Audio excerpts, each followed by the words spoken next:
Alright, this is James Almonte with FightHype.com with Matt Too Smooth Godfrey. How you doing, Matt? Good today, man. There's a lot of things that we got to talk about. First off, I want to talk about that you were supposed to fight BJ Flores, or there was that was what was in the works. Somehow that fell through in the last couple weeks. Can you tell me a little bit about that? Oh yeah, the fight was offered to me way back in beginning of June, end of May. I accepted. I didn't even know how much money I was getting for it or what it was going to be at. The fight was offered to him through my promoter Jimmy Birchfield, but they couldn't work out the logistics of it between contract and how much they were getting, where it was going to be at. So that's something that's ongoing between them two. I just said, yeah, I'll accept the fight. Okay. Something else that we wanted to talk about. I mean, there's a rumor mill. This is just fresh off the rumor mill. They threw your name in the Contender mix for the 4th season of the Contender, along with BJ Flores, Aaron Williams, Dingaling Williams, a bunch of other guys out there. Real contenders. This would actually be real contenders. But can you tell me anything about that? Well, I just heard about that today, but obviously the list of names you just mentioned, that's somebody's wish list. It's not gonna. It's more than likely that it won't happen that way.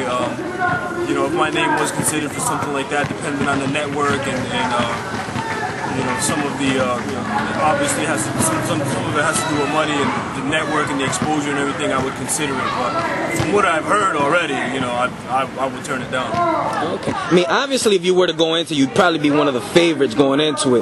What would it take for you or even one of the other guys to really consider it? Well, like I said, it's going to take a substantial amount of money because some of the guys you mentioned are all upper tier guys.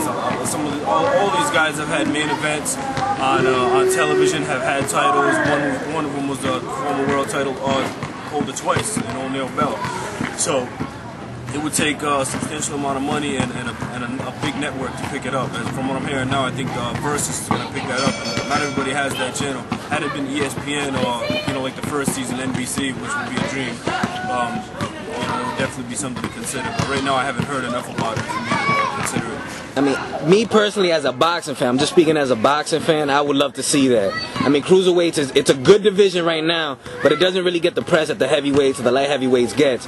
And I think that would give it a lot of exposure. So, I mean, if somebody would want to make an investment, I think that would be a good investment because there's a lot of talent at cruiserweight. I think if they had invested the money in the cruiserweights for the first series on NBC, the show would have been a hit because, like you said, it's one of the most exciting divisions in the world. It's just starting to pick up here in the States, whereas over in Europe, it's one of the premier divisions. And you go over to Europe, and a lot of the top guys, a lot of the best fighters in Europe are cruiserweights. So I had NBC picked it up in the first season and was able to dump all the money into it. It would have carried a long way. Definitely. I wish somebody would have been in that guy's ear to tell him that. Yeah, I wish I could have told him that now.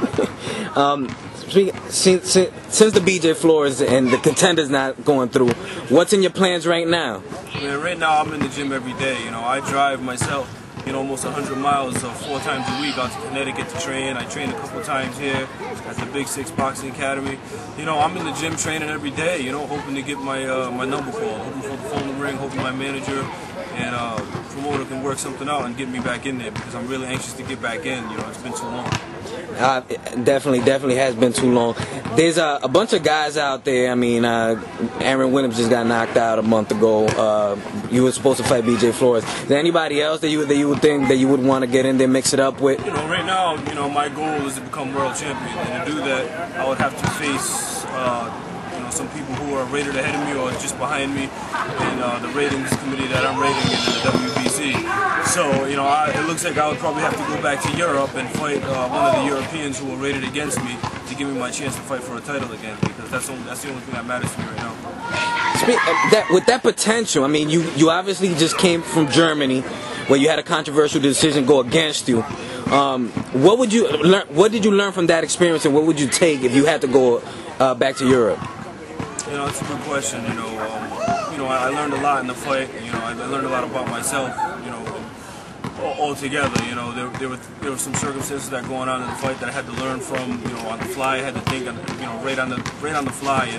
But I can tell you, going over to Europe, they were really good to me. It was almost like being home. I think everything they did was fair. I didn't complain about anything, and I just have to get myself in fantastic shape like I did for my last fight and just go over there and right down on my mouthpiece real hard and take it back. That's definitely the right attitude to go in there. Is there anything that you want to tell the fans and any of the other fighters, and anything you just want to get off your chest right now? Don't forget about me, man. I'm not gone. I didn't disappear. I'm not fighting that heavyweight. I'm still a cruiserweight. I'm still waiting to get in there. And it's just, we just need to work out so much of the politics of this thing to get me back into the ring. Don't forget about me. I'm still there, and you'll be able to see me fight soon. Hopefully before the summer's over. That sounds good, man. It's always a pleasure talking to you. Best of luck in your career, man. Thanks. Thanks for the time.